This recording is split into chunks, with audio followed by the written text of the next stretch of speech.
Kota tanpa buku. Pernahkah kau ke toko buku, perpustakaan, atau taman bacaan?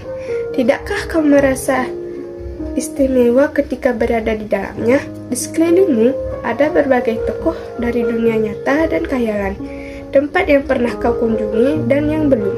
Informasi dari cerita masa lalu, masa kini, dan masa depan. Semua berpadu, semua berada di dalam genggamanmu. Saat berada di antara buku, tidakkah kau merasa menjadi raja dan ratu? Ruang dan waktu seolah menyatu tanpa batas. Kau bisa terbang melintasi sekat negara dan melewati berbagai zaman. Kau bisa menyelam ke dalam samudera, melayang di angkasa, bercanda dengan aneka satwa, dan berkelana di tengah padatnya kota, juga di rimba raya.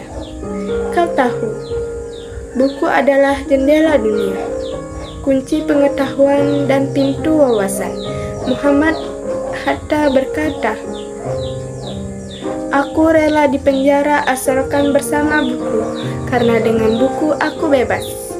Melalui buku, manusia terbebas dari ketidaktahuan.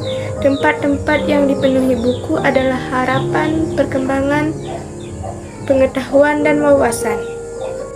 Apa jadinya jika kota tanpa buku? Pantaskah dia disebut kota? Di kota itu, mungkin kabar datang dari sumber lain, dari koran, televisi, atau internet. Mungkin informasi dan cerita datang dari cerita nenek moyang, bagai dongeng-dongeng sebelum tidur. Irama warga pun tidak beda. Bangun pagi, bertebaran di muka bumi untuk berbagai keperluan, untuk kembali pulang siang atau sore harinya. Setelah itu, berangkat tidur dan mulai lagi hari berikutnya. Semua serupa. Di kota itu, mungkin ada bangunan bernama perpustakaan. Di dalamnya, buku-buku berderetan dalam rak yang tak terjamah. Tiada tangan meraih dan membuka halaman demi halaman dengan sukacita. Mungkin juga ada tumpukan di sudut-sudut sekolah yang sepi dan berdebu. Jarang dikunjungi, jarang dibaca. Mungkin di sana teronggok tanpa nyawa. Bagaimana dengan kotamu? Mungkin kau tinggal di tengah kota yang megah atau di gang sempit, di desa terpencil, di desa pesisir, atau di kaki gunung. Adakah perpustakaan, taman bacaan, atau toko buku di dekat rumahmu? Jika ada, apakah tempat itu menjadi wadah perkumpulan anak-anak dan warga, menjadi pusat perkembangan wawasan dan pengetahuan? Atau hanya menjadi pajangan?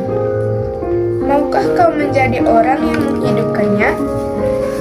Kau bisa mengunjungi dan mengajak teman-temanmu membaca dan bercerita di sana. Jadikan tempat itu sumber kegembiraan dan pengetahuan. Jika tempat itu belum ada, maukah kau menjadi orang yang memulai menghadirkannya? Kalau bisa, memulai dari sebuah sudut di teras rumahmu. Ajak teman-temanmu memulai langkah baru. Jangan biarkan waktu tanpa buku. Siapapun dirimu, bersahabatlah dengan buku. Dia akan menjadi teman setiamu sepanjang waktu.